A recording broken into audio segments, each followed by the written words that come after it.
Salut la compagnie, c'est Jules Melon. Et aujourd'hui, vous le voyez là directement. J'ai pas attendu en fait d'habitude, je fais apparaître mes invités. Mais là, il est tellement illustre, voilà, qu'aujourd'hui, dans Impro Ciné Critique, je ne suis pas seul et je suis avec l'ami Samir de la chaîne Micro Ciné. Comment vas-tu? Mais écoute, je vais bien, je vais bien. Je suis très content de revenir chez toi. Ça faisait très longtemps. Et donc, Oui. vraiment, vraiment, la dernière fois, c'était pour La Talente, le film de Jean Vigo. Je vivais encore à la campagne. Donc là, maintenant, je suis redevenu urbain. Euh, Ça parle un peu de ça, d'ailleurs, le film qu'on va questionner. Et vraiment, je suis très content d'être là. Ça me fait plaisir que tu me l'aies proposé. Et tu sais bien que je ne peux rien te refuser. Et donc, ça me fait vraiment, vraiment, vraiment plaisir. Et Merci. c'est incroyable parce que Jean Vigo, d'accord, alors là, c'est pas pareil, mais bon, c'est le cinéma français de cette époque quand même. La Talente, Totalement. c'était 1934. On Hein. s'était dit il y a quelques mois, je me souviens qu'un jour on fera un Jean Renoir ensemble et on en fera un, Exactement. ça c'est Oui. sûr. Peut-être l'année prochaine d'ailleurs, parce qu'il y a plein de films qui vont revenir dans l'actualité, je crois, l'année prochaine de Jean Renoir. Mais Mais bon, Jean Renoir. n'attendons pas l'année prochaine pour que je puisse revenir chez toi tout de même. Ah, mais de toute façon, voilà, c'est toujours le bienvenu. Tu étais venu sur des lives aussi, hein, alors, voilà. Mais ensemble, en discussion, aujourd'hui, nous Absolument. allons évoquer un film de 1935, 34, 35, finalement, on avance, de Marcel Pagnol. Et oui, c'est l'été.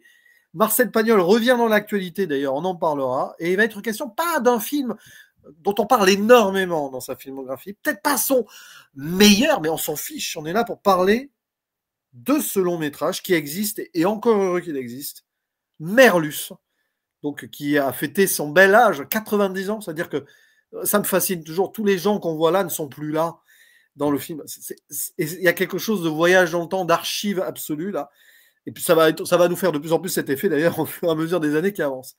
Et Merlus, alors je crois que c'est son quatrième, hein, il me semble, derrière la caméra, parce Oui. que on va pas compter les scénarios, les productions, parce qu'il avait quand même produit, alors plus ou moins la même année d'ailleurs, Tony de Jean Renoir, que j'aime beaucoup.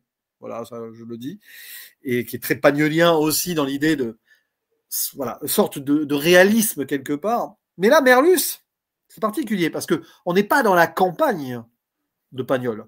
Dans le précédent, Geoffroy, que j'ai beaucoup aimé, là je l'ai vu aussi, excellent celui-là, euh, c'était vraiment l'idée rurale et tout. Là, on est quand même dans un domaine urbain. Et dans Merlus, nous avons un acteur principal qui joue le surnommé Merlus, un certain Henri Poupon, qui est un acteur qui a peut-être pas eu la grande carrière qu'il aurait mérité d'avoir, mais ce qu'il a fait, voilà. Et d'ailleurs, il est assez méconnaissable là dans le film. Hein. Il y a un vrai travail de masque d'ailleurs quelque part, Ouais. forcément, puisque Merlus, il est tel qu'il est. Et autour de Henri Poupon, pas forcément des acteurs. Il y a pas d'actrice hein, dans le film. Hein. Je crois qu'il y a un personnage féminin à un moment très vite fait. Au Mais bon, début, très ouais. très peut-être une mère de famille à un moment, voilà. C'est ça, Et c'est sinon, on ça. n'a que des garçons, parce que c'est dans un lycée pour garçons que ça se passe, avec des hommes qui dirigent cet endroit. Alors, c'est très intéressant ça aussi, parce que cette idée de cocon masculin, ça peut avoir une importance, quelque part thématique aussi dans le film. Mais on a, alors, pas des gens très connus là-dedans, si ce n'est un certain Rélis, qui fait jouer son fils aussi parmi les élèves, qui joue, alors si je me trompe pas, Rélis, c'est celui qui balaye là. Hein. Non, c'est Mm. quelqu'un qui vient faire la liste des élèves qui doivent être appelés au parloir, je crois, à un moment. Bon, bref.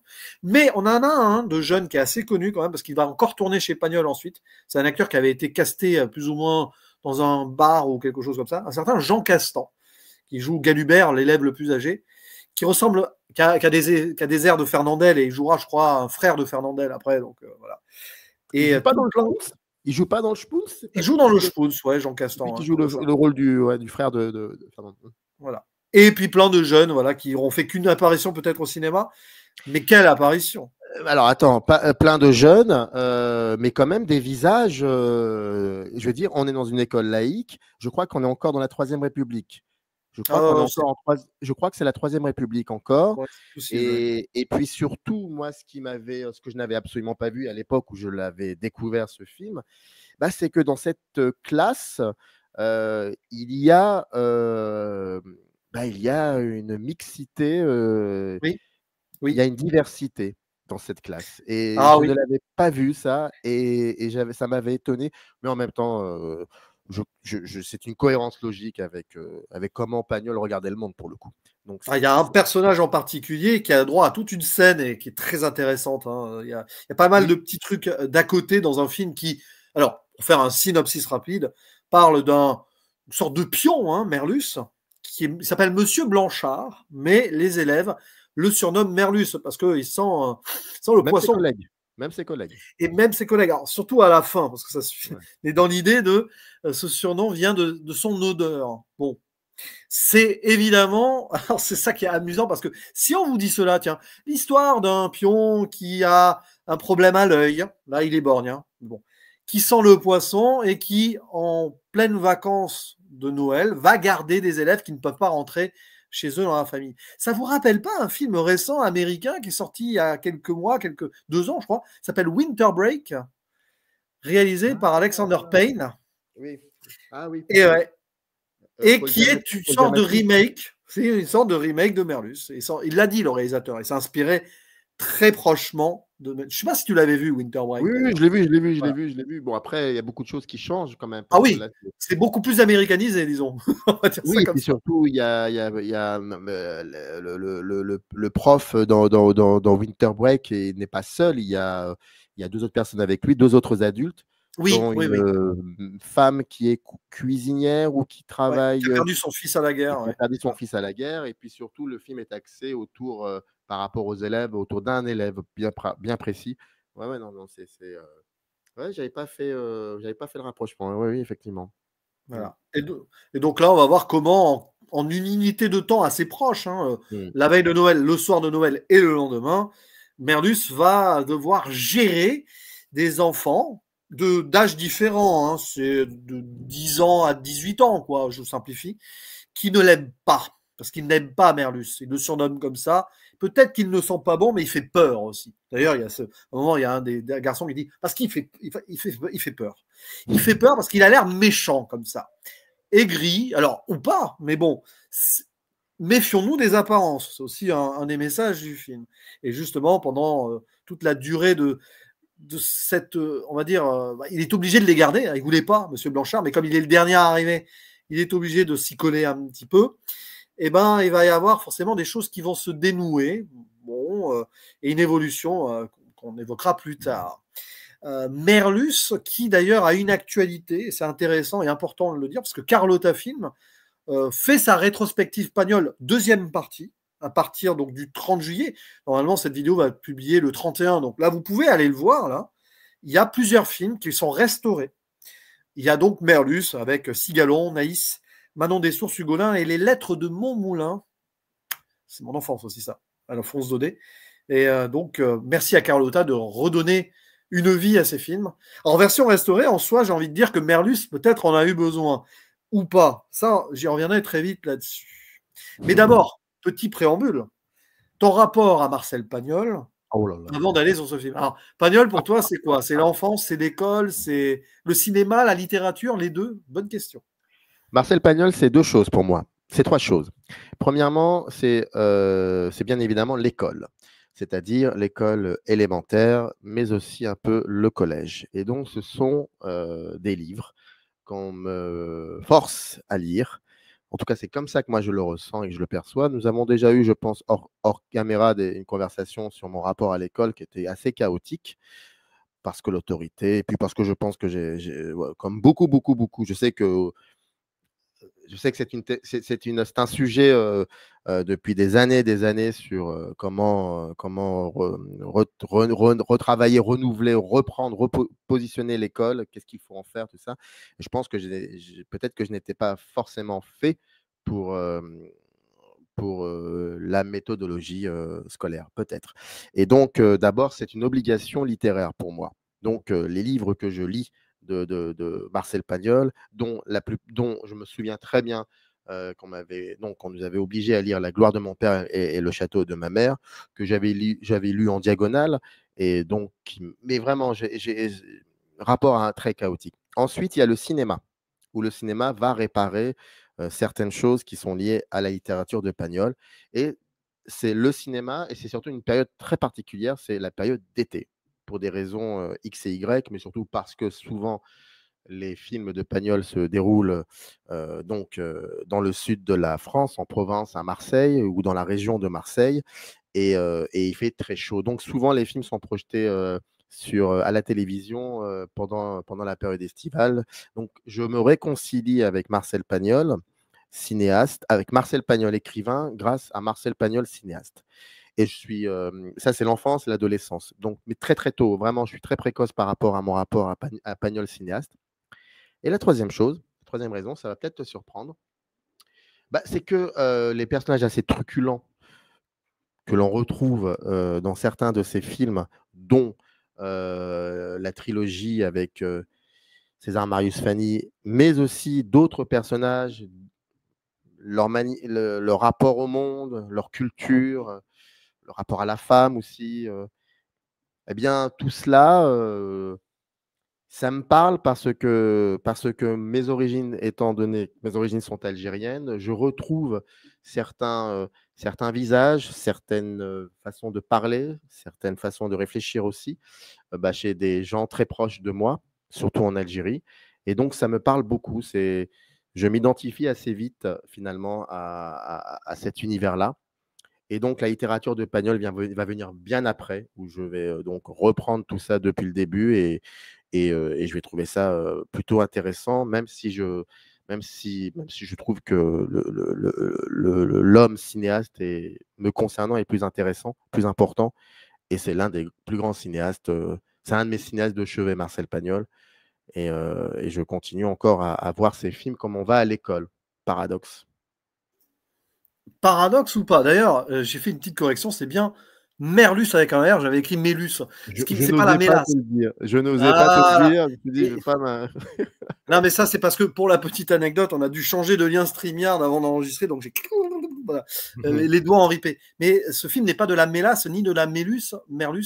Alors, mon rapport à Pagnol est très étrange d'une certaine manière, parce que mon premier rapport à Pagnol, c'est Yves Robert, avec ses films La gloire de mon père et Le château de ma mère. Alors pour moi, à l'époque, Pagnol, c'était donc un auteur de romans, dont ici les bouquins avaient été adaptés par Yves Robert, par Yves Robert déjà, en premier lieu. Et moi, j'ai découvert ces films à la télé, une télé, je ne sais plus quelle chaîne, mais bon, en enregistrement VHS, je sais pas, je vais avoir 12-13 ans, ça m'avait parlé. Je connaissais un petit peu les lieux. Alors moi, j'étais plus à l'ouest, vers la Camargue, mais la Garrigue et tout, bon, voilà. Donc ça me parlait, l'été, tout ça, c'était très bien.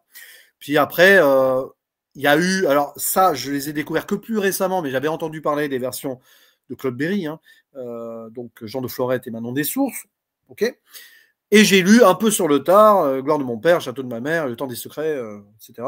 Et j'ai d'ailleurs, paradoxalement, préféré lire d'abord Jean de Florette et Manon des Sources en livre que de voir les adaptations cinématographiques. En découvrant, après coup, que ces livres étaient en fait écrits par rapport à des œuvres cinématographiques qu'il avait faites.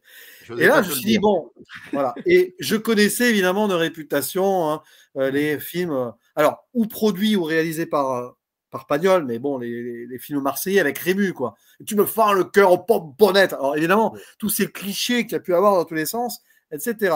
Ce qui fait d'ailleurs que, paradoxalement, plus jeune, on a tout ça, on va pas vers le film, et c'est une erreur. Donc, du coup, je les ai toujours pas vus, ces films-là, parce que volontairement, je me les garde pour des moments. Tu n'as pas vu La femme du boulanger, par exemple? Et non, mais bon, c'est des films.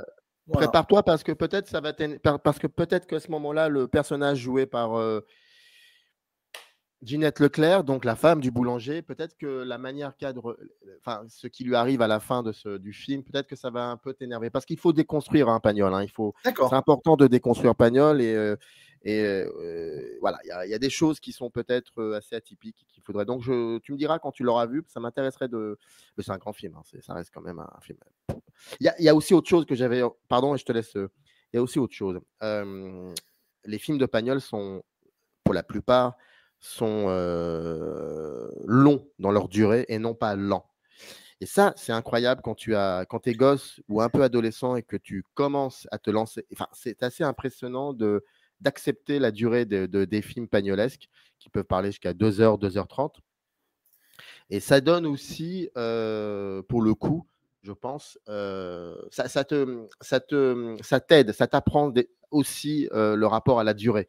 D'accepter que dans un film, il peut y avoir des moments où il se passe vraiment pas grand-chose, où c'est extrêmement étiré, pardon, où on parlera certainement de la parole. Je pense que c'est primordial. C'est parce qu'on l'a beaucoup déconsidéré par rapport à ça, alors que c'est un grand cinéaste de la parole. Et moi, c'est ces films-là aussi qui m'ont permis de pouvoir gérer mon rapport au temps, mon rapport à la durée. Ça fait partie de mon initiation cinéphilique, ça. Les films de Pagnol pour la plupart, m'ont permis de ne pas avoir peur de la durée. Ça, je crois que c'est important. Ça, je voulais le préciser. Et après, il a fallu du temps pour que je voie enfin un film réalisé par Pagnol. Alors d'abord, j'ai vu un film scénarisé par Pagnol et qui est très peu connu en soi. C'est Tartarin de Tarascon, réalisé par Raymond Bernard avec Rému. Parce que je voulais voir, moi j'aime beaucoup la nouvelle, enfin oui, le roman court quand même, hein, de base, d'Alphonse Daudet. Et donc, j'ai vu ça. Après, j'ai franchi le pas récemment avec Geoffroy et donc Merlus.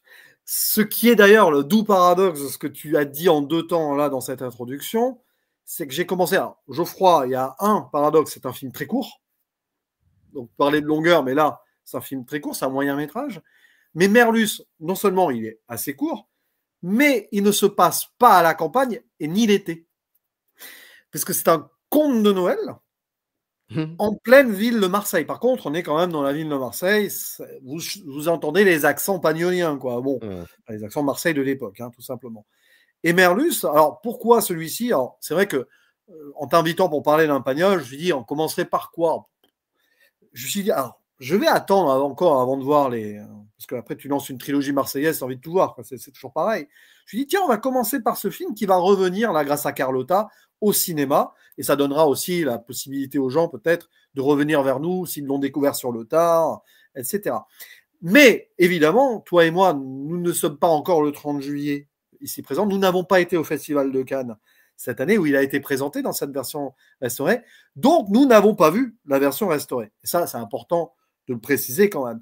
Nous sommes restés sur la version 35 mm de l'époque, qui a été un peu retouchée quand même niveau DVD et tout, où, dès le début, je vais faire apparaître une petite image ici, on précise. Moi, j'aime bien cette idée que le film commence comme ça. Voilà, des transitions, des images qui coupent, et des fois les transitions avec des images qui coupent disent beaucoup de choses, je trouve. Et préambule, alors je sais, ce préambule ne doit pas venir de Pagnol. Je pense pas. Mais voilà, il y a une forme de poésie derrière, là, dire que les imperfections de l'image et du son n'altèrent pas l'émouvante jeunesse de l'histoire qui va vous être contée. Et même, j'ai envie de dire, ces imperfections de l'image vont avec l'émouvante jeunesse de l'histoire. Je ne sais pas ce que tu en penses, mais qui va vous être compté et eux. Et eux, voilà, l'histoire. C'est très important, ça. Tu sais, j'avais vu un documentaire, un reportage à la télévision, enfin voilà, un long documentaire de télévision, on va dire ça comme ça, vraiment assez intéressant, qui durait quand même un peu plus d'1h30, je crois, récemment, avec la voix off de Lucchini, qui racontait l'histoire de Marcel Pagnol. Et à un moment, Pagnol parle de son père, qui était donc instituteur, et de son rapport, et du rapport de son, et quel rapport il entretenait son père avec la littérature. Et il disait, un jour mon père m'a parlé d'un livre, je ne me souviens plus de quel auteur, mais c'est un auteur qui n'a pas, enfin un auteur assez qu'on a un peu perdu comme ça. Et il disait à son fils, donc il disait à Marcel Pagnol, j'aime beaucoup ce livre, c'est un livre qui est rempli de dictées. Et c'est pour ça que j'insiste beaucoup sur l'orthographe et la conjugaison, parce que je crois qu'on peut parler de ce genre de film aussi, de ces films-là, quand il prend comme décor l'école, ou quand, par exemple, il prend comme personnage principal un professeur.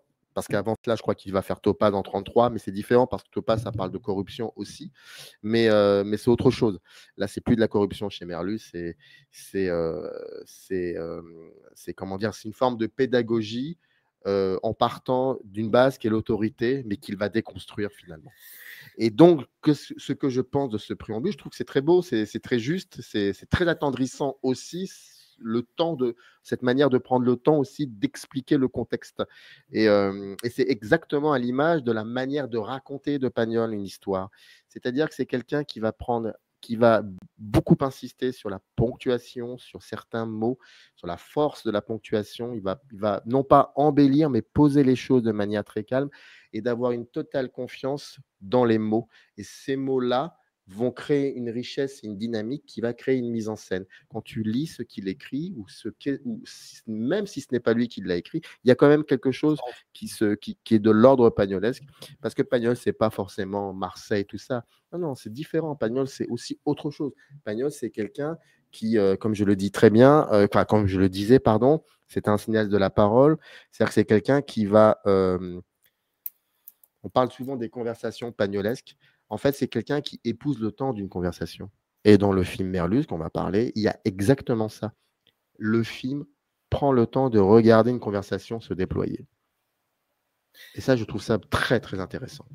Et c'est marrant parce que c'est là où je me dis que finalement, Yves Robert, dans ses films, voulait le montrer. À un moment, il y a des scènes de dictée à l'école aussi, le père instituteur, etc. Finalement, il y a une bonne façon de découvrir d'où vient Pagnol avec les films La gloire de mon père et Le château de ma mère. Mais il y a cette introduction-là. Alors, ça serait intéressant. Vous pourrez nous le dire en commentaire si vous l'avez vu, la version restaurée en salle, si elle a été conservée, cette introduction avec la version restaurée. Ça ne veut pas dire qu'il va y avoir une incohérence, mais ça dépend comment ça a été restauré aussi. Ce qui d'ailleurs me fait dire que je suis pas sûr que j'aurais envie de l'avoir, la version restaurée. Mais si, mais dans le sens, j'espère qu'ils n'ont pas tout corrigé, tout trop.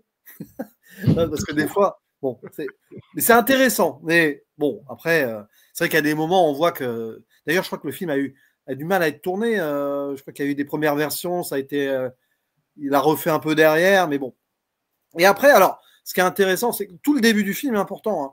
Et comme je le disais plus ou moins en préambule, Tony, qu'il a produit, etc., pour beaucoup, Tony et Geoffroy, son film d'avant, pour beaucoup, notamment des réalisateurs italiens, hein, De Sica en tête, c'est le début du néoréalisme. C'est eux-mêmes qui le disent. Donc, on va les écouter. Et bon, après, quel est le véritable début du néoréalisme? C'est compliqué, ça. Est-ce que Zéro de conduite de Jean Vigo serait du néoréalisme, par exemple? On peut toujours partir dans tous les sens. Hein, voilà, c'est bon. Après, bon. Ce qui est intéressant, par contre, c'est que Merlus, en soi, il y a une forme de réalité, c'est qu'il y a dans le casting des vrais enfants, c'est drôle ce que je dis, enfin, des vrais élèves, visiblement, je ne sais pas s'ils étaient de ce lycée-là, mais ça a été tourné dans un lycée à Marseille, le lycée Thiers, où je crois que Pagnol a fait ses études, donc il est revenu sur place. Et il y a au tout début du film, pour moi ça me paraît évident, une image d'archive. Le film commence sur ça. Et on voit d'ailleurs des élèves qui regardent la caméra hein, de loin. Et s'il y a ça, ça dure quoi 4-5 secondes avant qu'on rentre après. C'est-à-dire qu'il a pris un plan d'ensemble de la sortie ou l'entrée du lycée, peut-être, je sais pas moi, 10 jours avant le film, hein, avant de commencer à le tourner. Il met ça dans le film, et après on entre dans l'histoire. C'est-à-dire qu'avant d'entrer dans la fiction, ils nous disent qu'on voit là, il y a une réalité quand même derrière. Au-delà du personnage de Merlus, il y a la réalité de ces jeunes qui, parfois, à Noël, pouvaient ne pas voir leur famille. Et l'idée de cet établissement un peu prison aussi, parce qu'on parle de parloir. Il y a un côté lumière dans ce plan-là, parce que les frères Lumière dans ce plan-là, pour deux raisons. La première, c'est que il y a cette propension à vouloir poser un dispositif filmique, à regarder ce que la caméra va enregistrer. Et donc à extraire de cette archive-là quelque chose d'incandescent, quelque chose de bien réel, qui va ensuite essayer de cohabiter avec le côté fictif du film. Mais ce moment-là aussi donne l'intention du film, à savoir que le film va reposer essentiellement sur des espèces de plans fixes où la durée va être extrêmement étirée. Il y aura une frontalité de la mise en scène comme dans ce plan-là qu'on est en train de regarder. Et en fait, le film va épouser, comme je disais, la temporalité de la conversation, mais aussi la temporalité du silence et de ce qui se passe là. Et en fait, plutôt que de fragmenter par le montage, dans le film, Pagnol va laisser monter la nuance dans le temps même de l'énonciation. Et ça rejoint ce que Lumière faisait. Et il y a une deuxième raison, c'est que Pagnol a connu Lumière. Il l'a filmé. Il y a une même, c'est montré dans le documentaire dont je te parlais, où on le voit à côté Donc, l'apport de Lumière sur la manière de regarder le monde en laissant les choses se faire et en prenant comme acte la frontalité de la mise en scène, pour moi, c'est pas anodin, quoi. Ça annonce un peu ce que le film va être et qu'il va respecter.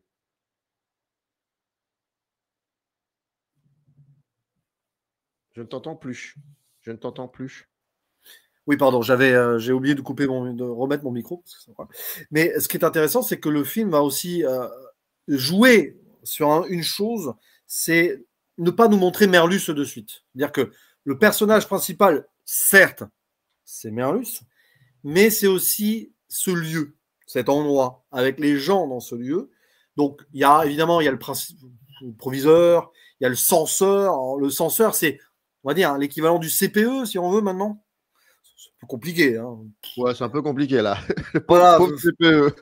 Et toi-même, tu sais ce que c'est qu'un CPE quand même, je rappelle. Oui, mais du proviseur adjoint, si tu veux. Voilà, enfin, c'est. Ouais, censeur, ouais, peut-être, oui, C'est peut-être. difficile. Hein. Ouais, difficile. Parce que... L'autorité. En tout cas, on a cette autorité-là. Ces jeunes qui ne partent pas ou qui attendent de savoir s'ils vont pouvoir partir, parce qu'il y a ça aussi. Hein. Ils sont là, ils attendent, sortent de. Voilà, ils vont au parloir, c'est-à-dire, ah, super, au parloir. Mes parents vont venir et tout, ok. Et puis, en fait, le film commence sur des à côté. Mais moi, c'est ça que j'aime aussi. C'est peut-être que. Alors, c'est pas pour ménager le suspense, parce qu'il y a pas, c'est pas un film à suspense, si vous voulez. Vers la fin, oui, il y aura une zone spoiler, je le dis d'avance, parce que je respecte toujours mon public pour ça. Mais bon, d'accord. Voilà. Mais il y a d'abord un jeu où on présente les décors avec des personnages qui pourraient être secondaires, mais on commence littéralement par, on va dire, le concierge, quoi. Un concierge qui chante. J'adore. Moi, j'adore ça. Et alors, ce qui est très important, il chante, ok. D'ailleurs, toute cette poussière au sol, là, c'est pas réaliste. Hein. Mais ça me fait marrer. Mais par contre, le décor, quoi. C'est-à-dire qu'il arrive, Pagnol arrive à filmer un décor urbain, architectural. C'est pas ce qu'on imagine de prime abord dans le cinéma de Pagnol, cette profondeur là de décor, en fait. C'est pas ce que je imaginais, moi, personnellement, en tout cas. Il y a une architecture assez morale dans cette manière de montrer, tu sais, c'est comme si ça indiquait déjà une espèce de mise en scène de la fugue, de la peur, de la solitude, du parloir, comme tu l'évoquais très bien.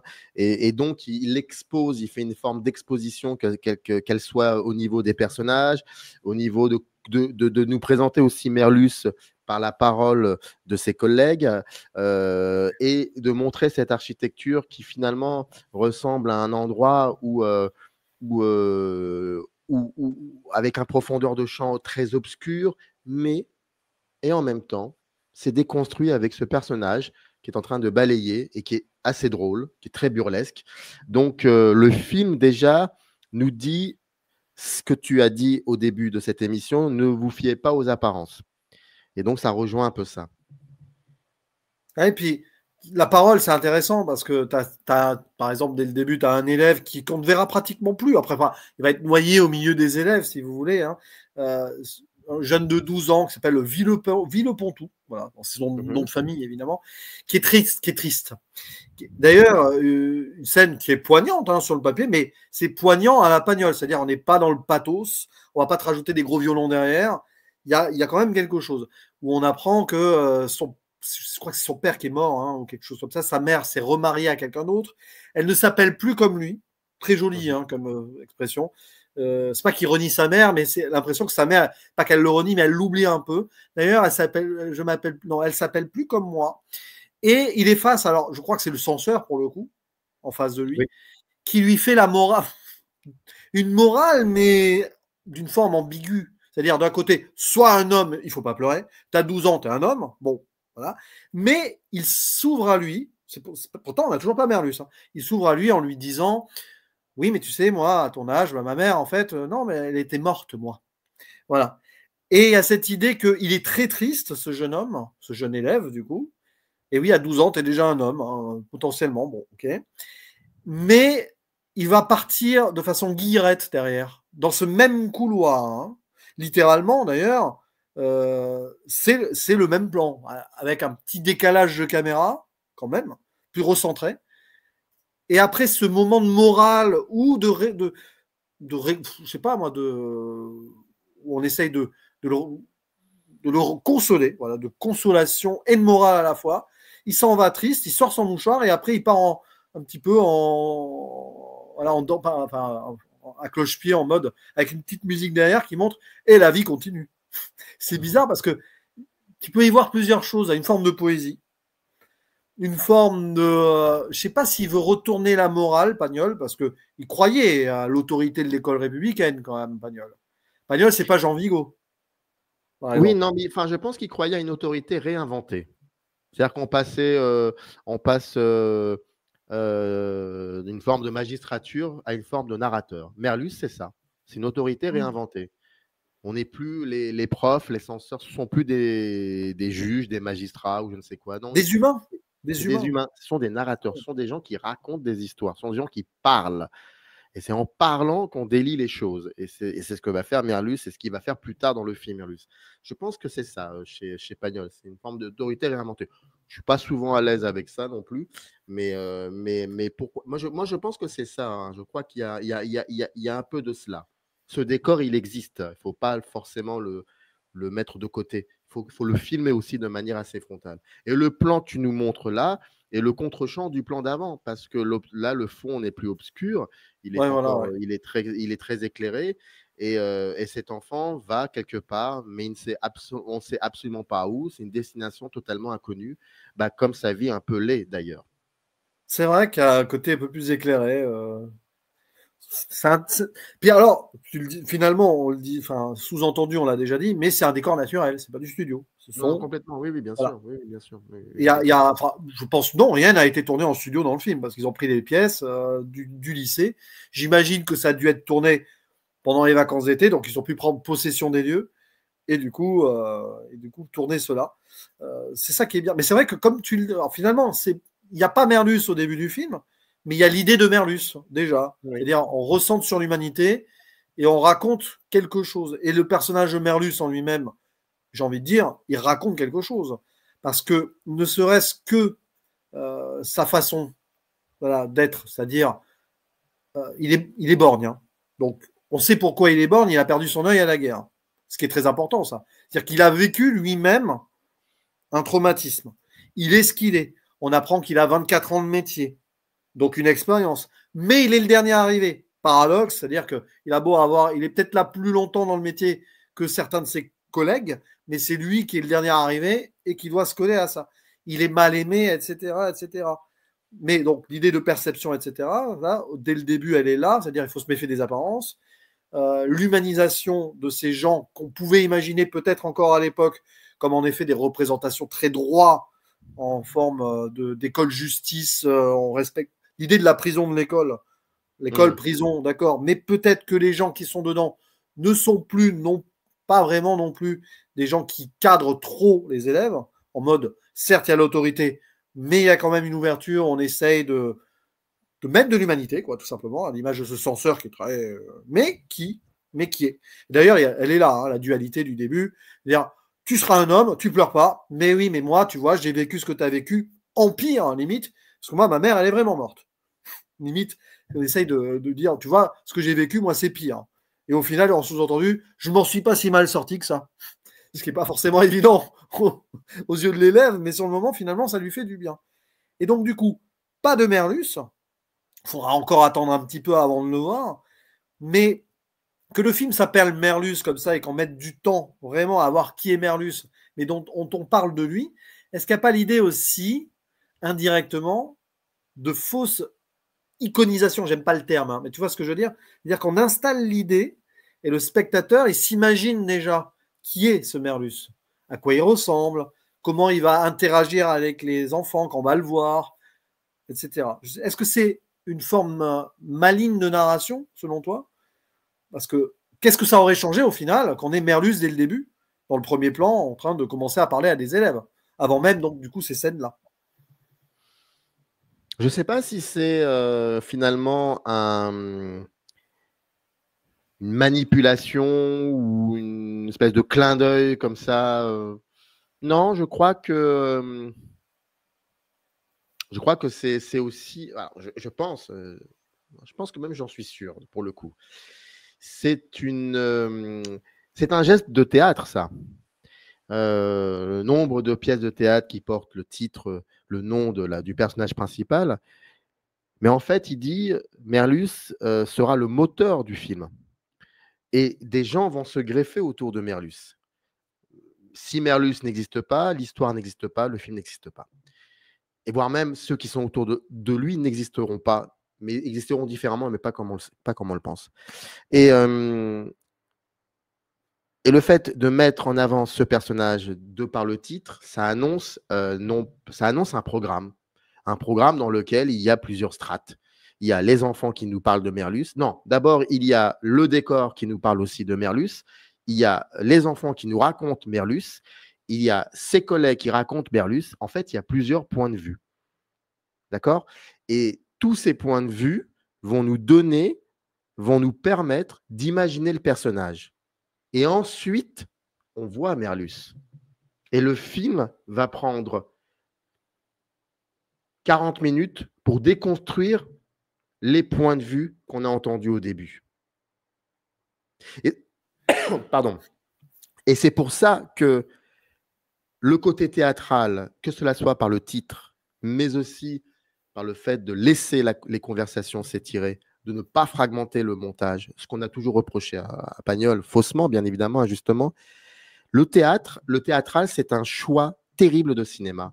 Comme je le disais, il y a le temps réel, l'unité de lieu, la densité des dialogues dans le film. Et tout ça, ce sont des formes, ce n'est pas des manques. Donc, ce sont des formes de cinéma. Et donc, il impose un dispositif qui part du théâtre et qui convoque le cinéma. Donc, je trouve qu'au contraire, l'idée de point de vue et de choisir Merluce comme titre du film, c'est un programme sur plusieurs strates pour le coup. Donc, ça ne m'étonne pas.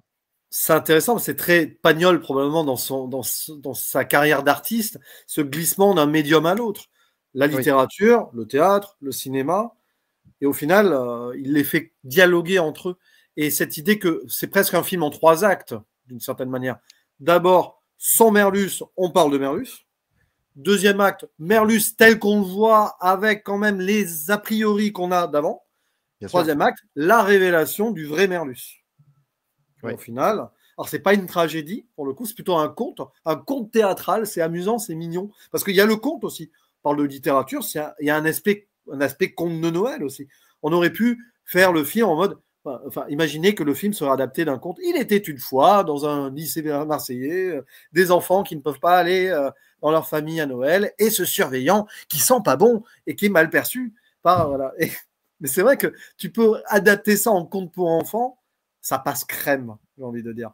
Et la première apparition de Merluce, au final, elle est à peu près à 20 minutes de film, quoi. Où il vient, alors c'est là où on a, évidemment, il apparaît dans le mauvais rôle. C'est ça qui est amusant, parce qu'il fait quand même l'autorité. Il apparaît en mode, oh là là, il y a des jeunes qui fument, donc, et il apparaît dans l'ombre. Enfin, il apparaît comme ça, presque comme une figure menaçante, hein, la façon dont il apparaît. Côté Landru, tu sais, avant l'heure. Mais oui, mais en plus, il est grimé. Hein. C'est incroyable. Hein. Ouais, et il apparaît comme ça en mode. Il est beau ce plan. Il est beau quand même.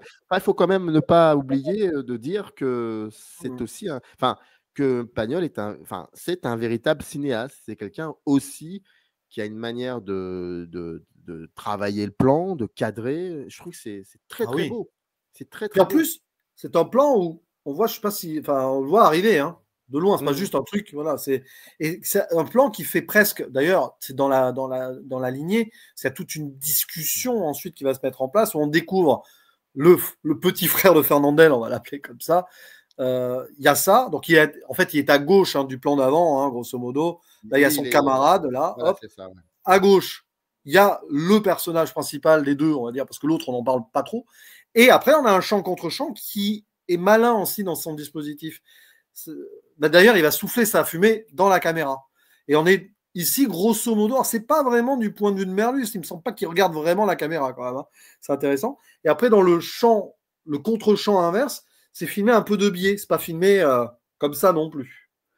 Donc il y a un travail aussi sur les chants contre chants. Je crois que Pagnol, il se refusait de faire des trucs académiques, hein, il me semble. Hein. Il y a... ouais, parce qu'on voit dans plusieurs plans, il n'y a pas beaucoup dans le film, il n'y en a pas beaucoup des chants contre chants de discussion. Mais quand il y en a, c'est rarement poum, poum, poum. C'est... Alors, oui. Mais on est au début des années 30 quand même. C'est-à-dire qu'au début des années 30, le parlant, c'est souvent, c'est une illustration, le parlant. On est encore au début des années 30, d'accord? Là, avec Pagnol, ce qui est assez passionnant, et d'autres cinéastes de sa trempe aussi, Renoir par exemple, c'est qu'il y a effectivement chant contre chant, mais la caméra, on sent qu'elle a une oreille. Ouais, c'est-à-dire que le dispositif technique, par exemple, dans cette séquence-là, n'impose pas son rythme. Il se met au service d'une écoute. Et c'est ça aussi qui va faire tout le trajet du film. C'est ça que je remarque en tout cas. Et d'autant plus que la prise de son, elle était sur le tournage. Oui. Donc il joue sur l'idée que bon, il y a des contraintes techniques, il doit y en avoir, hein, forcément, surtout pour l'époque. Mais il joue ces contraintes techniques pour raconter quelque chose aussi. C'est-à-dire qu'en gros, il dialogue. Il fait un dialogue entre les images et le son. Ce qui n'était pas évident à l'époque non plus. Parce que des films avec prise de son directe sur le tournage en 1935, je crois que Pagnol a été l'un des pionniers en France pour la prise de son sur le tournage, d'ailleurs, de ce que j'ai. Il a expérimenté sur le son. Lui, l'arrivée du son au cinéma, il a vu ça d'un bon oeil. C'est presque indirectement le son au cinéma qui lui a donné envie de faire du cinéma, hein, derrière la caméra. Quand on y pense. Après, bon, il y a d'autres cinéastes aussi qui ont travaillé de ça. Je pense que ce qui soit bon ou pas bon, peu importe. Il y a Marcel L'Herbier, il y a aussi Jean Renoir, pour le coup. Oui, du coup. Oui, il y a ce qui ont travaillé comme ça, oui, non, exactement. Mais même Vigo, parce que sur La Talente, il me semble que le son est pris très directement aussi, ça se sent. Hein. Mais ce qui donne le lieu, c'est pour ça que peut-être certains cinéastes italiens ont vu aussi cette idée de néoréalisme, c'est-à-dire qu'on a l'impression que la caméra, elle est dans la scène, quoi. C'est pas juste on refait enfin, c'est difficile à expliquer, mais dans cette idée-là, quoi. Et après, évidemment, moi j'aime beaucoup cet acteur, voilà, je le dis, ce jeune acteur. Il y a des moments quand il discute avec les jeunes, c'est un peu le grand frère en fait. Et pourquoi je le supprime, je vais le laisser. Et la façon dont il fait le grand frère en mode, il les persuade, il fait peur, il est comme ça. C'est lui qui porte cette parole de cliché, de stéréotype. Voilà. Alors pourquoi? Oui, mais c'est lui aussi qui, à la fin, va déconstruire ce stéréotype. Bien sûr. Et qui va faire en sorte que les élèves et lui récompensent comme il se doit Merlus. Ah ouais. Il est l'instigateur de quelque chose. Et la façon, après on a des scènes, on a de l'humour dans le film, évidemment qu'on a de l'humour, encore heureux, parce qu'il y a cette idée aussi de construction, déconstruction. Donc, comme on est dans le stéréotype du Merlus tel qu'il nous est présenté, donc dans le deuxième acte, on joue là-dessus. Il y a la scène, évidemment, je vais enlever ma bannière parce qu'on ne voit pas, mais sur les fesses, hein, il a un petit truc. Il a une petite, il a la pique de pique, hein, parce que le garçon qui met le truc de pique, il s'appelle Pique. C'est très amusant, ça. C'est très, très drôle. Moi, j'aime beaucoup l'idée. Et l'idée qu'en plus, alors, on ne sait pas trop comment ça s'est retrouvé là, mais il y a son portrait, parce qu'on le voit mal là, il y a le portrait de Merlus au tableau, avec Merlus écrit en bas. Et il ne l'avait pas vu, parce qu'il faut dire qu'avant ça, il va s'asseoir sur sa chaise, il sent quelque chose. On se dit, mais il n'a pas vu ce moment-là, il n'a pas vu ce dessin. Et c'est une séquence vraiment intéressante, parce que un peu plus tard, toujours dans la classe, ils entendent des élèves qui sont sortis, qui ne sont plus dans dire des choses désagréables sur Merlus. Et là, le film va commencer son processus de déconstruction. Parce que Merlus va dire quelque chose de très important. Il va dire, en gros, vous les élèves, vous êtes mes otages, mais sur un ton très ironique. Et il dit, ceux qui sont en train de dire des choses sur moi, en gros, ils ne me connaissent pas. Oui, et ça part. C'est passionnant ce que tu dis parce que ça part d'une méchanceté hors champ. Tu as des autres élèves dehors qui disent ça sent la morue, ça sent la morue. C'est méchant, c'est gratuit. Ils sont même pas là dans la pièce, etc. Et ça lui donne. Il fonctionne sur son stéréotype qu'on lui donne. C'est-à-dire, vous êtes mes otages en mode, voilà, côté menaçant, mais en forme derrière, mais vous me connaissez pas. C'est vrai que c'est le moment où en fait, il y a le dédoublement de Merlus. Il y a le Merlus qu'on croit, enfin ce que les gens nous disent, enfin ce qu'on nous a dit, que les élèves ne l'aiment pas, ça sent la morue, etc. Il rentre presque dans ce jeu en disant vous êtes mes otages. Sorti du contexte, c'est méchant quand même. Bon. Mais derrière, il dit vous ne me connaissez pas, ou on ne me connaît pas, je ne sais plus ce qu'il dit exactement. Et là, on comprend à ce moment-là qu'il y a un humain derrière, et on se rappelle qu'il est borgne et qu'il a probablement vécu quelque chose de grave. Est-ce qu'on le sait à ce moment-là? Il me semble qu'on sait déjà du discours des adultes avant que c'est un vétéran de guerre et qu'il a perdu son œil à la guerre. Il me semble que ça a déjà été dit. Je crois. Quelque part, il y a ça aussi. Et le fait qu'il ne se soit pas rendu compte de ce dessin, moi j'ai une autre théorie, entre guillemets, c'est qu'il rentre, il l'a vu ce dessin. Et il le laisse un petit temps, parce qu'au fond de lui, ça doit l'amuser. Il prend ça aussi comme j'allais dire, c'est peut-être tordu ce que je vais dire, mais une forme d'affection inconsciente. Parce que si tu fais ça comme ça, en mode, bon, c'est qu'il a de l'importance pour les élèves. Il a une importance dans leur vie, quelque part. Certes un peu négative, là, mais il y a quelque chose. Et le fait qu'il, soi-disant, ne s'est pas rendu compte de ça. Moi, je pense qu'il s'est rendu compte de ça, comme il s'est rendu compte qu'il a un truc planté aux fesses. Hein. Oui, mais tu sais, tout ça, après, il va l'expliquer à la fin. Ouais, c'est pour la liberté. Alors, il y a cela, mais il va dire aussi qu'il a peur des élèves. Il le dit. Il dit parce qu'il a eu peur de... Ouais. Parce que le directeur de l'école lui dit à la fin, mais les élèves ont peur de vous. Et il dit oui, mais moi aussi j'ai peur des élèves. Il le dit, donc il y a des choses comme ça qui s'expliquent. Mais dans cette séquence, il y a aussi autre chose. Il y a la disposition spatiale. C'est-à-dire qu'on voit constamment, Pagnol constamment montre un Merlus qui domine l'espace en surplomb.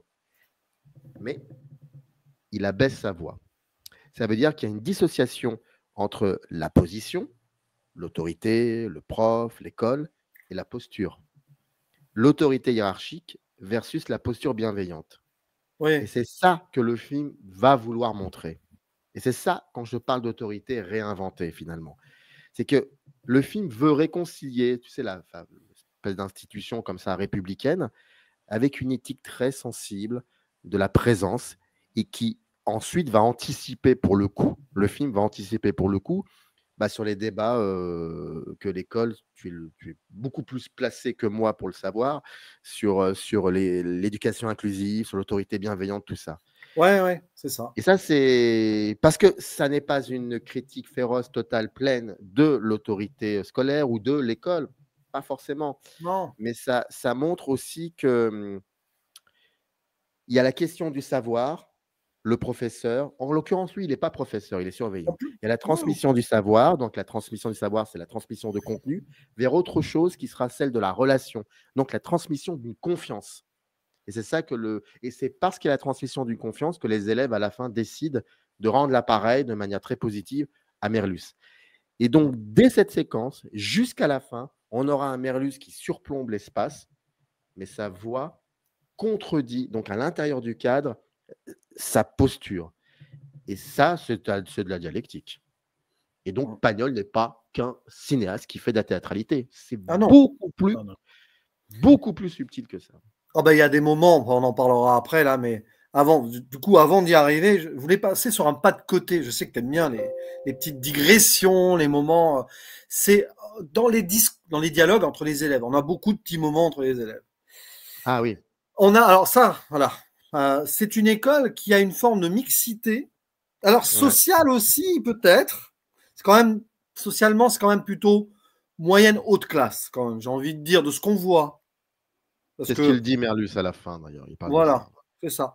Par contre, on a une mixité. On a ici, à gauche, un élève dont le père est roi. Alors, c'est probablement d'origine de ce qu'on appelait à l'époque l'Indochine. Hein. Voilà. Ouais. Vietnam, Laos. J'ai pas eu. Alors, j'ai cherché le nom de l'acteur. Mais j'ai pas trouvé ses origines exactes. J'aurais bien aimé en savoir plus, mais bon, passons.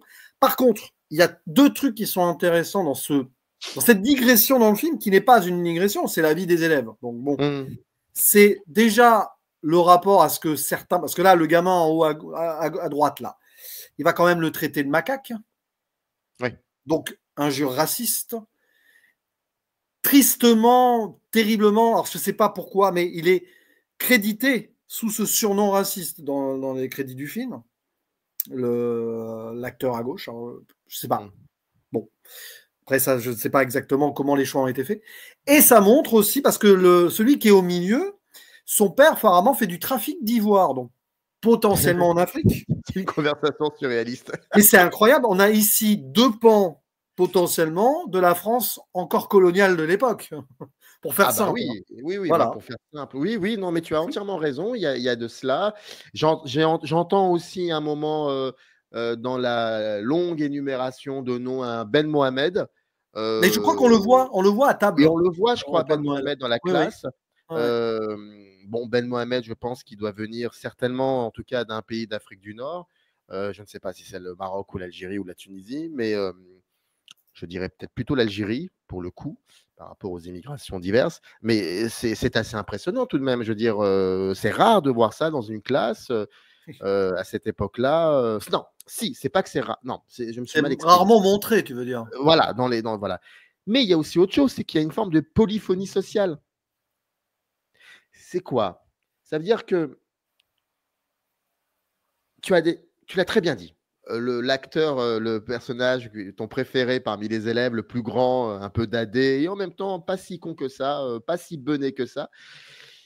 Il y a des différences d'âge, il y a des différences de milieu, il y a des différences d'accent aussi. Il y a des différences d'accent, c'est très important ça. Et c'est-à-dire que tu as le français scolaire normatif, tout simplement, et qui va cohabiter avec l'ancrage méridional. Donc, c'est-à-dire l'accent, le lexique.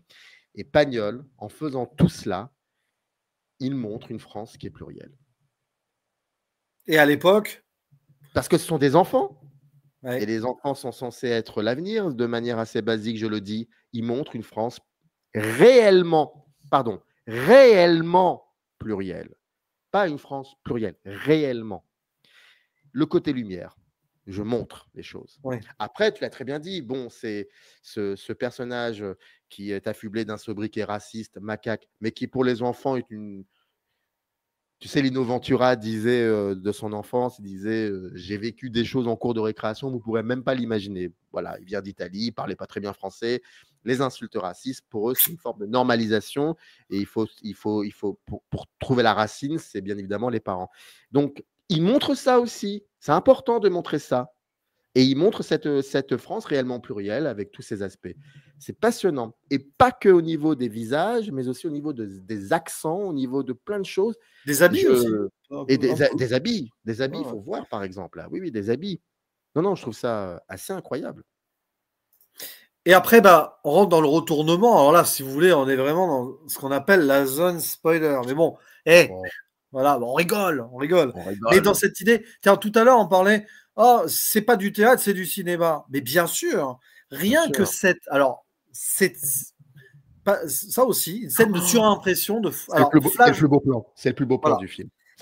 Flashback ou pas, où Merlus s'imagine ce qu'est le vrai repas de Noël, parce que là, il y a un truc extraordinaire. On peut imaginer qu'il se rappelle de son enfance. Ok. Merlus se surimprime avec un vieux monsieur, qui serait le patriarche d'une famille, qui a quand même des airs de Père Noël aussi. Moi, je trouve que ça annonce presque ce qui va se passer après, en plus d'un magnifique souvenir. Il y a un côté fordien dans ça, moi, je trouve. Ah, mais oui, la communauté toute réunie. Il y a un côté très fordien avec cette surimpression qu'on peut voir dans certains films de Ford. C'est un moment assez incroyable qui arrive soudainement, on s'y attend pas. Ça exprime aussi peut-être une certaine solitude de Merlus, un retour à quelque chose. C'est un plan très fulgurant. Enfin, c'est une surimpression, c'est un fondu enchaîné. Une surimpression, pardon. Très fulgurant et très beau. Je suis d'accord avec toi, c'est j'avais complètement oublié ce moment-là. Je trouve qu'il est magnifique. Et puis qui dit, et tu l'as très bien dit, oui, c'est un homme de cinéma. Ce serait intéressant parce que je ne sais pas si Ford avait un rapport avec le cinéma français. J'en doute peut-être un peu, mais après, c'est des discours cinématographiques qui se sont transmis de cinéaste en cinéaste depuis très longtemps. Mais peut-être Méliès aussi, quelque part. Alors, je ne sais pas si c'est lui qui a inventé la surimpression, Méliès. Mais bon, avec les techniques de l'époque, quand on pense à certains films muets, quand même, il y avait des remarquables moments de technique, évidemment, parce qu'ils jouaient beaucoup sur la magie du cinéma, parce que le cinéma, c'est aussi un tour de magie. On salue Romain Rimbaud au passage, parce qu'on a enregistré une émission sur sa chaîne qui va sortir peut-être à peu près en même temps. Mais là, oui, il y a ça, il y a même un autre moment elliptique, alors quasi elliptique de surimpression plus tard, c'est quand les enfants dorment. Enfin, quand les enfants commencent à s'endormir pour la nuit de Noël. Et on passe d'un lit à l'autre en surimpression aussi. Il y a une sorte d'union. Tous ces enfants sont des enfants égaux. Il y a une forme d'égalité, en fait, dans cette idée-là, peut-être. C'est ça. Non, non, mais on en revient encore à la polyphonie sociale. On revient à tout Oui. ça. Et ils sont tous logés à la même enseigne, avec comme point commun le père ou la mère qui leur manque. Mais oui, c'est ça. Prend dans ses bras. Et c'est des moments très très beaux. Ça rejoint la poésie de Jean Vigo aussi un peu. Je pense à Zéro de conduite, bien évidemment. Oui. Ça se ralentit dans Zéro de conduite, là où ils font les 400 coups. Oui, d'intemporel plutôt, pour le coup, de très rêveur, très, très féerique en même temps, à l'image de la nuit de Noël aussi. Ça, c'est important. Voilà, ça place le décor. Ça dit quelque chose aussi par rapport à Noël, tout ça. Et c'est intéressant parce que j'ai parlé des 400 coups, mais au tout début, alors là, je fais une digression dans la digression, mais au tout début, là, l'élève de 12 ans, sa mère qui s'est mis avec un autre mec, on sent qu'il y a une petite rage en lui. On n'est pas loin de ce qui pourrait être Antoine Douanel. Pas loin. Oui, et il pourrait même, oui. Et d'ailleurs, Antoine Douanel dira plus tard, ma mère est morte. Donc. Ouais, mais est-ce que Truffaut, ça m'étonnerait pas que Truffaut ait eu du Pagnol dans sa jeunesse. Pagnol est un des cinéastes fétiches de Truffaut. Donc ça ne m'étonnerait pas, vraiment pas. C'est inconscient peut-être, mais il y a peut-être quelque chose qui l'a marqué. Ouais. Frontalement, Vigo, oui, ça c'est sûr et certain. Ah oui. Sûr et certain.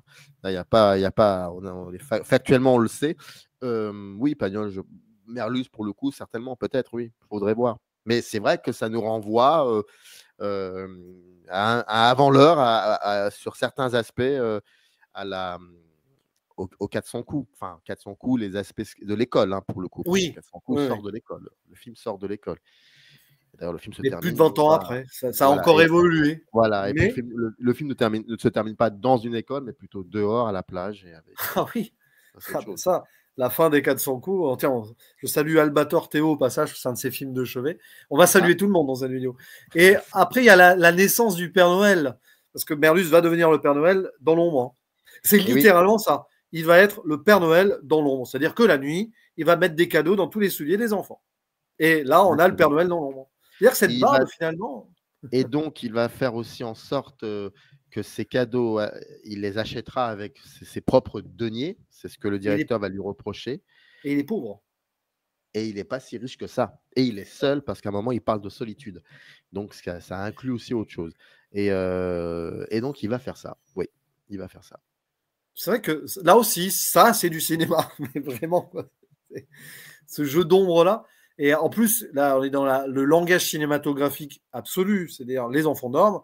Dans l'ombre, il va être leur bienfaiteur. Littéralement, quoi. L'école est toujours considérée, tu sais, au final, comme un lieu d'examen, de dette, d'examen. Là, un lieu de vie, surtout. C'est un lieu de vie, surtout. Quand même. Faut pas non plus déconner. Mais dans ce que le film, dans un premier temps, pourrait dire, c'est cela. Par le prisme, par le personnage, oui, bien sûr que c'est un lieu de vie. C'est un lieu de vie dans tous les sens du terme. Et par le geste donc de Merlus, finalement, l'école devient une espèce de reconnaissance du don, DON. Il y a une forme de don comme ça, une forme de... Ça fait partie de la pédagogie en quelque sorte. Je vous écoute. Je vous ai écouté. Vous avez pris le temps de parler et vous avez pris le temps de m'écouter aussi. Voilà comment non pas je vous récompense, mais voilà la continuité logique de la transmission. Et il fait ça. Et après, évidemment, quand il apprend que les enfants, il révèle son vrai visage. Et c'est ça qui est extraordinaire, c'est que, voilà, Il fait peur, mais il a le cœur bon. C'est ce que les élèves disent parce qu'ils comprennent que ça vient de lui, tout ça. Et pour la première fois du film, pratiquement, peut-être qu'il y a eu une fois avant, mais bon, vite fait, on a le vrai visage de Merlus. On voit le stigmate du fait qu'il a un œil de verre, quoi. Et je crois que c'est la première fois qu'on le voit quasi sourire. Hein. Oui, il n'a pas son chapeau, il est pas son par rapport au premier plan que nous a montré où il arrive, il coince les deux gars qui fument. Là, et puis il a plus sa tenue, tu vois, il est complètement. Il est habillé de blanc, là. Il est vidé de tout, il est habillé de blanc. Bon, ben voilà, ça dit aussi des choses. Et non, c'est vrai que c'est très beau, c'est un très beau moment. De toute façon, à la fin, c'est une collection de moments d'émotion. Mais l'émotion, donc, qui se refuse. Il y a une retenue dans l'émotion. Et ça, c'est. Alors, je rends à César ce qu'il y a à César, parce que j'ai écouté un petit podcast aussi qui parlait de ce film qui avait été présenté à la Cinémathèque l'année dernière, mais en version non restaurée, du coup. Et c'est quelqu'un que tu connais, je pense, Marcos Uzal, des Cahiers. Oui, voilà. Bien sûr, rédacteur en chef des Cahiers du cinéma, oui, bien sûr. Et c'est lui qui le disait que dans les œuvres de Pagnol, souvent, il y avait une émotion en retenue, jamais dans l'expressivité, forme de. C'est un des gars dans le public qui disait ça, une forme de pudeur. Il y a une forme de pudeur dans l'émotion, enfin une retenue. Enfin, ça va pas être d'explosivité, quoi. Oui, dans l'ensemble, mais je me souviens quand même de Fanny, où Marius, où elle dit à Fanny, il faut que tu partes, il faut. Bon, c'est Warren Beatty aussi. Il faut que tu partes. Et César qui prend Marius, qui dit, il faut partir, mon fils, faut partir, mon fils. Et ça m'avait, ça un petit bon, voilà. Donc parfois, ça peut être un peu trop dans l'excès, mais c'est le jeu d'Oran de Mazie. Peut-être que c'est le Pagnol des années 30, là, du milieu des années 30. Peut-être qu'après, il est allé plus dans l'expressivité, mais pour ses premiers pas dans le. Non, quand tu vois la femme du boulanger, quand tu vois le Spoons aussi, il y a des moments très durs dans le Spoons. Cette espèce de retenue comme cela, je peux la comprendre. Ça fait partie d'une autre période aussi. Et c'est un homme de cinéma, donc il faut aussi avoir pleinement confiance en l'image, au plan. Donc mais il y a quand même un côté un peu démonstratif où les choses doivent être dites, doivent être expliquées. Et c'est pour ça que la séquence finale, on explique les choses. Et comme dirait le censeur au directeur, quand il apprend que le directeur va demander les palmes, le censeur lui dit « Mais vous auriez pu me le dire avant !» Ça nous aurait permis. Je trouve ça très beau parce que. Les fameuses palmes académiques qui sont chères à Pagnol. Les palmes académiques. Son père s'est battu pour les avoir. Et c'est comme si le film disait à Pagnol, tu vois, tu aurais pu d'emblée dire, mais non, parce que c'est ça aussi, Pagnol, parce que c'est le temps à la conversation, c'est le temps au dialogue, c'est le temps aux paroles. On va prendre le temps d'exposer les choses. Et c'est finalement une forme de cinéma et non un manque, comme je disais à peu près plutôt dans l'émission. Et puis c'est un film qu'il faut voir. C'est vraiment un film assez surprenant. Ah bah voilà. Et oui. Voilà, c'est le gros plan final. Enfin, presque final. Oui, si, c'est le gros plan final. Où après avoir été remercié. Alors, c'est là où le proviseur, le censeur, il y a tout en jeu là-dessus. Bon, finalement, il va les avoir, ces palmes. Tout va bien. C'est parfait. Et non seulement. Là, les élèves avant, et ça c'est génial, les élèves, on l'appelait Monsieur Blanchard. Plus personne ne l'appelle Merlus. Ça c'est le grand qui dit ça d'ailleurs. Et les deux adultes, maintenant, ils l'appellent Merlus. C'est ça, ils lui disent, nous on t'appellera Merlus par contre. Voilà. Il y a eu un retournement comme ça, mais bon, c'est un échange humain. Et puis alors, là on a l'émotion simple. Là il se sent, il y a une sorte d'accomplissement. Voilà, ça s'est passé naturellement au final. Rien n'a été forcé finalement. Les vrais visages se sont révélés. Grâce à la magie de Noël, un petit peu. Bah, c'est un conte. C'est vrai que c'est un conte de Noël qui n'est pas forcément si évident, qui ne dit pas son nom. C'est un film assez court. C'est pas un film anodin parce que, comme on l'a dit pendant plus d'une heure, on a quand même relevé des choses. Enfin, on a relevé. En tout cas, on voit que c'est pensé comme un objet de cinéma. Et puis surtout, le film nous rappelle certaines choses liées au réel, comme cette diversité, et c'est pour ça que les films, c'est pour ça que le cinéma reste toujours une trace. Et cette trace-là, parfois, on peut voir des choses dans certains films qui nous rappellent ou qui nous contredisent sur peut-être ce que nous pourrions envisager de penser parce que c'était l'époque. Non, pas du tout. Regardez Regardez comment c'était à cette époque. Vous voyez que les choses ne sont pas forcément si changeantes que cela. Donc, c'est toujours un plaisir, quoi. Toujours un plaisir de Oui, découvrir ça. c'est ça qui est intéressant, c'est certes conte, cinéma, tout ça, bien sûr, mais ancré dans une réalité de cette époque et un petit peu universelle, si on pousse Oui, oui, euh, oui, oui, sur complètement. l'humanité. Le film s'ouvre sur de la réalité, avec ce plan-là, sur cette entrée ou sortie de lycée, prise d'archives et tout. Il y a un geste en mode, je vais vous plonger là-dedans. Certes, c'est un conte, voilà, c'est écrit, c'est écrit. Il n'y a pas de souci, ça ne s'est pas passé en vrai, c'est écrit. Mais dedans, on a des gens qui potentiellement vivent autour de vous, des jeunes qui sont des jeunes, en plus que j'ai récupéré pour la plupart, on appelle ça casting sauvage, hein, si vous voulez, Hmm. des vrais, quoi, qui débutaient. Certains n'auront fait qu'une seule œuvre dans leur existence, tout simplement. Moi, c'est arrivé une fois dans une de mes vidéos où quelqu'un m'a dit: ah, c'est mon grand-père qui a joué. Si jamais Hmm. vous avez, c'est quelqu'un de votre famille qui a joué là-dedans, un arrière-grand-père qui aurait joué l'enfant, par exemple, n'hésitez pas à le dire, parce que ça, c'est Ah oui, pour c'est avoir magnifique. pourrait même avoir des archives qu'on a nulle part ailleurs. Quoi. Voilà. Ah oui, non, Parce que c'est pour génial ça. l'époque. Et cette idée de, voilà, c'est la réalité, c'est des vrais gens. Aussi bien le jeune prince, là, peut-être venait d'une famille assez haut placée dans. Voilà, peut-être que ça a été écrit, je ne sais pas si ça a été romancé dans l'écriture ou s'il a pris des expériences de ces jeunes pour les intégrer dans le film. Ça reste un peu la magie, le mystère, il en faut du mystère aussi. Mais il y a plein de moments réels d'humanité et ce glissement vers une nouvelle école, comme tu le disais, avec l'autorité qui est toujours là, c'est 1935 quand même, hein, voyons, mais avec cette humanité bienveillante qui va imprégner l'idée de la bienveillance qu'on a eue ces dernières années. Alors, évidemment, hein, on a besoin de bienveillance, on a besoin d'humanité. Et encore plus de nos jours, même qu'il n'y en a pas suffisamment, enfin, dans les hiérarchies surtout. Hein, voilà. Et ici, par contre, les hiérarchies, bizarrement, vont avoir de l'humanité. On a une forme d'utopie. Pour l'époque, je pense qu'il y a une idée d'utopie quand même. Mais c'est le conte de Noël. C'est-à-dire que là, il y a Oui. la réalité, mais il y a une idée d'envie que ce soit la réalité de Pagnol aussi, peut-être. C'est comme ça Ouais. pour ça qu'on fait du cinéma aussi. On a envie de montrer des choses sur ce qui se passe et on espère de rêver ailleurs ou au contraire de cauchemarder autrement avec des dystopies et tout. C'est passionnant ça. Et alors, pour conclure, on peut le dire, c'est probablement pas l'œuvre majeure de Pagnol. Mais déjà, qu'est-ce que ça veut dire, œuvre majeure? Ça fait Non, mais partie des œuvres de Pagnol. en tout cas, c'est pas un film que la télévision repasse souvent, voire même pratiquement jamais. Il La y a eu un télévision, remake, figure-toi. Il y a eu un ouais, remake en 65 avec George Wilson dans le rôle de Merlus. Et je serais d'accord. prêt à parier qu'il a été plus diffusé que le Merlus d'origine. Je ne pourrais pas te dire, mais en tout cas, la télévision, c'est vrai, repasse souvent les mêmes films. Et c'est très bien parce que voilà, moi j'étais très content quand la télévision passait certains films de Pagnol que j'avais jamais vus quand j'étais gosse et que je les ai découverts à ce moment-là.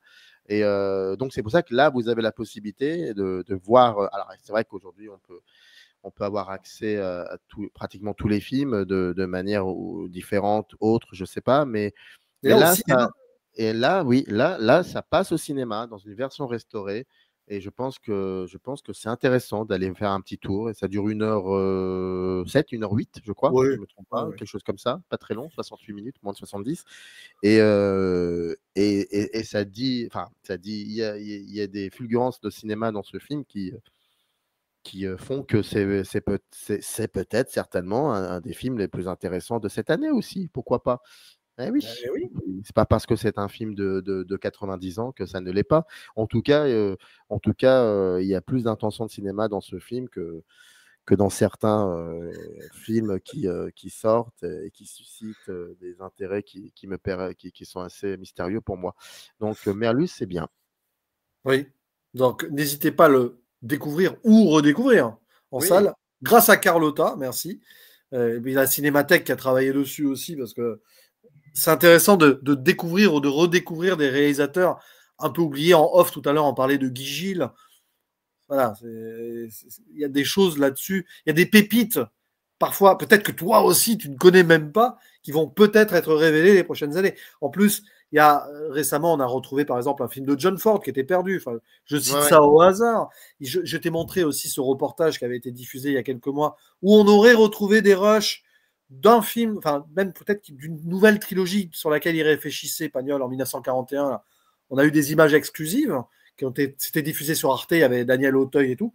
Et la modernité et la force des images qui avaient été diffusées, alors, apparemment, malheureusement, c'est pas au complet, mais il y avait quelque chose, quoi. Il y avait quelque chose. Non, c'est clair. D'ailleurs, dans les images de ce film de 1941, là, on sentait qu'il était, il était encore plus moderne. Il y a une forme de modernité chez Pagnol aussi. Hein. Dans son époque, je parle. Et même aujourd'hui. Ah non, oui. moi, même par rapport à aujourd'hui. Ah oui. Indéniablement. Indéniablement. Dans la façon de filmer dans les images du film de 1941, alors j'ai plus le titre en tête là, mais c'est sur Wikipédia, vous pouvez trouver œuvre inachevée de 1941, c'est celle-là. Il y avait des choses qu'on voyait très rarement en termes de cinéma en 1941, du moins en France, mais même pas qu'en France. On serait surpris quand même, il y a pas mal de films de cette période-là. Non, Bref. Bref, mais on serait surpris. Même des films qui sont connus, enfin, on serait surpris. C'est pour ça qu'il ne faut pas.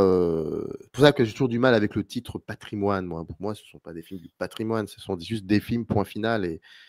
Il ne faut pas s'arrêter sur une date de sortie de film. Non, en même temps. Bon, c'est un autre sujet. En tout cas, merci beaucoup. C'est moi qui te remercie énormément. Merci beaucoup pour ton invitation, m'avoir donné l'occasion de parler d'un film de Pagnol. Donc de parler de parce que tu n'as pas parlé de Pagnol sur ta chaîne, je crois, hein, encore. Et non, pas encore, tu vois. Hein. Donc voilà. J'ai envie de saluer Romain parce qu'il il y aura un trio sur sa chaîne sur un film français de patrimoine. Je fais mon petit taquin.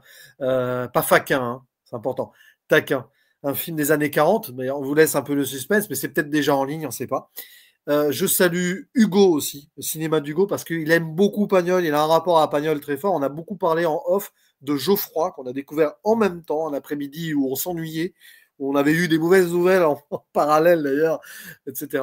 Et Geoffroy, c'est remarquable. Voilà, histoire de paysan sur des arbres qu'il veut garder. Parce que il se sent aussi, les humains sont aussi utiles que les arbres. C'est très Giono d'ailleurs, hein, parce que c'est une adaptation de Jean Giono. Oui. Voilà. Et il aime beaucoup Pagnol, Hugo, et un jour, je pense qu'il écrira dessus, il a envie. Donc voilà, si un jour tu veux faire une émission sur Pagnol, pourquoi pas. Hein. Je vais faire mon De Funès. Hein. Voilà.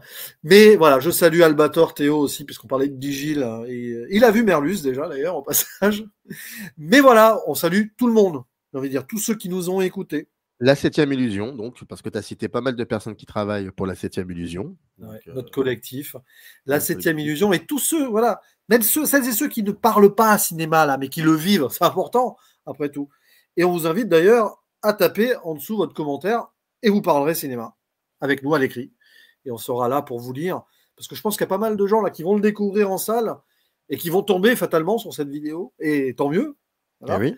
Et du coup, il y aura un dialogue qui va se faire. Et Pagnol, bah non, ce n'est pas que c'est pas que la Provence avec le cigale qui chante. C'est tu l'as fait. Et je l'ai fait, mais je peux me le permettre. Je viens du coin. Voilà. Oh. Voilà. Je sais pas. C'est pas Laurent Gérard ou Patrick Sébastien. Là. C'est certaines de mes racines qui remontent. Voilà. Mais bon, retrouvez Samir évidemment sur sa chaîne. Beaucoup d'activités à venir. Les activités passées, un peu présentes et à venir. C'est un peu le Scrooge de YouTube. Non, mais bon. Et tapez le nom d'un cinéaste avec Microciné à côté sur YouTube, vous allez avoir parfois de magnifiques surprises. Mais j'ai fait ça pour Pagnol et il n'y avait pas. Donc, c'est incroyable. C'est incroyable. Oui. Et bon. On ne peut pas parler de tout. Pas tout le temps, mais à terme, peut-être. Pas de tout, jamais. Pourquoi mais... pas. Voilà. Pourquoi pas. Et on vous dit... Merci beaucoup. Merci à toi, Samir. À la prochaine. Ciao. Très vite.